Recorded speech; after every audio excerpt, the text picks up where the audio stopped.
کنزل مدارس بورڈ، اللہ پاک اس کو سلامت رکھے، ان کی کاوشوں کو قبول فرمائے۔ دعوت اسلامی کا یہ بھی ایک اہم ترین اور نمایاں شعبہ ہے۔ دعوت اسلامی کا تعلیم کے ساتھ ساتھ تربیت کا انداز ہے۔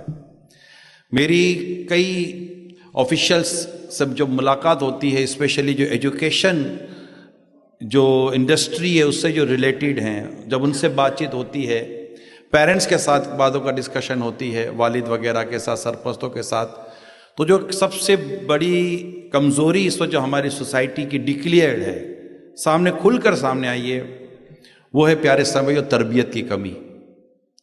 تعلیم نہیں ہے ایسا نہیں ہے، لیکن جب ہم اخلاقیات کی طرف غور کرتے ہیں، اچھی عادتوں کی طرف غور کرتے ہیں، تو ایسا لگتا ہے کہ شب و روز ہم پستی کی طرف جا رہے ہیں، نیچے کی طرف جا رہے ہیں۔ 50، 55، 30، 35 سال پہلے کی اگر ہم کلچر کی بات کرتے ہیں تو اس میں ابھی بھی تہذیب، ادب، تمیز نظر آتی تھی۔ لوگ ادب کرتے تھے، استادوں کا ادب ہوتا تھا، بڑوں کا ادب ہوتا تھا، اور اب صرف اس کی یادیں رہ گئی ہیں۔ اور جب ان سے باتیں کرو تو وہ بھی یہی کہیں گے کہ تعلیم تو بڑھ گئی ہے، تربیت کا معاملہ جو ہے نا وہ نیچے آ چکا ہے۔ حضرت سیدنا جابر بن عبداللہ رضی اللہ تعالی عنہ سے روایت ہے، ایک شخص مسجد میں چند تیر لیے، پہلے تیروں کا استعمال ہوتا تھا، چند تیر لیے گزرے جن کے پیکان یعنی تیروں کا جو نوک ہوتی ہے وہ کھلے ہوئے تھے۔ پیارے آقا صلی اللہ علیہ وآلہ وسلم نے حکم دیا کہ وہ ان کے پیکان پکڑ لے، یعنی ان کے نوکوں کو پکڑ لیا جائے، نوکوں کو کور کر لیا جائے، تاکہ وہ کسی مسلمان کو چبھ نہ جائیں۔ یعنی تیر کی وجہ سے کوئی خوفزدہ نہ ہو جائے اور کسی کو تکلیف نہ پہنچے۔ یہ آقا دو جہاں صلی اللہ علیہ وسلم تربیت فرما رہے ہیں۔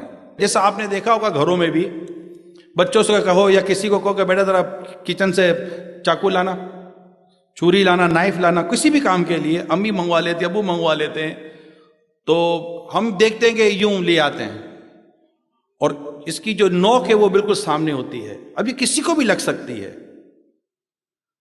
اگر یہ ساری تربیت ہوئی ہو تو جب بچہ بھی چاقو لائے گا، چھری لائے گا، بڑا لائے گا، تو وہ اس کی جو نوک ہے جسے چبھ سکتی ہے، لگ سکتی ہے، زخم لگ سکتا ہے، وہ اس کو نیچے کر کے لائے گا۔ یہ تربیت کی باتیں ہیں۔ میری مراد یہاں محض انسٹیٹیوشن نہیں ہے، میری مراد یہاں والدین بھی ہیں، کیونکہ ہمارے یہاں پہلی تربیت کا ہی ماں باپ ہیں، پہلا انسٹیٹیوشن گھر ہے۔ پیارے آقا صلی اللہ تعالی علیہ وآلہ وسلم کی بارگاہ میں ایک شخص حاضر ہو کر عرض کرتا ہے، یا رسول اللہ صلی اللہ علیہ وسلم، میں نے فلاں قبیلے کے محلے میں رہائش اختیار کی ہے، ارے میں فلاں علاقے میں رہنے گیا ہوں، لیکن ان میں سے جو مجھے سب سے زیادہ تکلیف دیتا ہے وہ میرا سب سے زیادہ قریبی پڑوسی ہے، بے کسوں کے مددگار، شفیع روز شمار جناب احمد مختار صلی اللہ تعالی علیہ وآلہ وسلم نے حضرت سیدنا ابو بکر صدیق رضی اللہ تعالی عنہ، حضرت سیدنا عمر فاروق اعظم رضی اللہ تعالی عنہ، اور حضرت مولا علی کرم اللہ تعالی وجہ الکریم کو بھیجا۔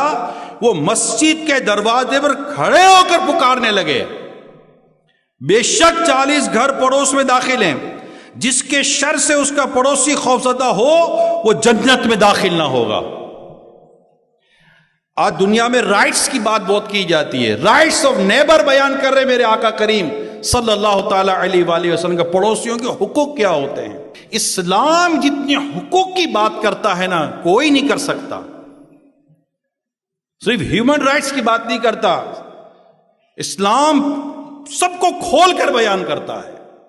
باپ کے حقوق الگ، ماں کے حقوق الگ، خالہ کے حقوق الگ، بھائی کے حقوق الگ، بہن کے حقوق الگ، بیٹی کے حقوق الگ، بیٹے کے حقوق الگ، سب کے حقوق الگ الگ اسلام و دین بیان کرتا ہے۔ ہماری بدقسمتی یہ ہے کہ ہم نے اسلام و دین کے ان باتوں کو، ان ارشادات کو ہم نے پراپرلی پڑھا ہی نہیں ہے۔ ہم کہتے ہیں فلاں جگہ سے حقوق کی بات بہت اچھی آ رہی ہے، کہاں سے اچھی آ رہی ہے؟ جہاں بوڑھے ماں باپ سے کتا پیارا ہو وہاں پر کون کہے گا کہ وہاں کی تعلیم بہت اچھی ہے؟ میں کتاب میں پڑھ رہا تھا کہ ایک شخص کو کہا گیا یار تم نے کبھی کوئی ایسا نمایاں کام کیا ہی نہیں. وہ کہنے لگا کیسے کرتا؟ جب بھی کوئی اہم کام میرے سامنے آتا تو میرے کان میں ایک آواز آتی تھی، بعض کا جس کو کہتے کیا، گدھے کہیں گے، نالائق، بے وقوف، کچھ نہیں کر سکتے تم. یعنی وہ بچپن سے یہ باتیں سنتا سنتا بڑا ہوا تو کہاں سے کچھ کرتا. سمجھانے کے ہمارے جو انداز ہے، میں نے کتاب میں پڑھا تھا رسول اکرم نور مجسم صلی اللہ علیہ وسلم نے بہت زیادہ وقت جس کام کو عطا فرمائے نا وہ تربیت تھی. اب اگر چھوٹوں پر شفقت و بڑوں کا ادب، اور علماء اہل سنت، علماء حق، اگر ان کا ادب اور ان کا احترام سوسائٹی میں آ جائے تو بتائیے کتنی چیزیں ہماری درست ہو جائیں گی. دعوت اسلامی کا یہ جو ماشاءاللہ آپ جو انداز دیکھتے ہیں، یعنی میں کہہ سکتا ہوں یوں تو امیر سنت دعوت اسلامی نہیں تھی تب سے ماشاءاللہ آپ کی کوششیں جاری ہیں، لیکن دعوت اسلامی کا جو ایکسپرٹیز، سب سے بیسٹ ایکسپرٹیز ہے وہ کریکٹر بلڈنگ ہے، کردار سازی ہے. لاکھوں لاکھ نوجوانوں کو کس قدر برائیوں سے نکال کر اچھائیوں کی طرف لائی ہے دعوت اسلامی کا یہ پیغام اور دعوت اسلامی کا انداز. آج الحمدللہ ہمارے اسٹوڈنٹس آپ کے سامنے تعلیم کے ساتھ ساتھ تربیت، اور تربیت کے ساتھ ساتھ پریکٹیکل ہے، مدنی قافلوں کے ذریعے، ہفتہ وار اجتماعات کے ذریعے، درس و بیان کے ذریعے. اللہ پاک ہمیں بھی بہترین انداز سے اس میں تربیت کرنے کی توفیق عطا فرمائے.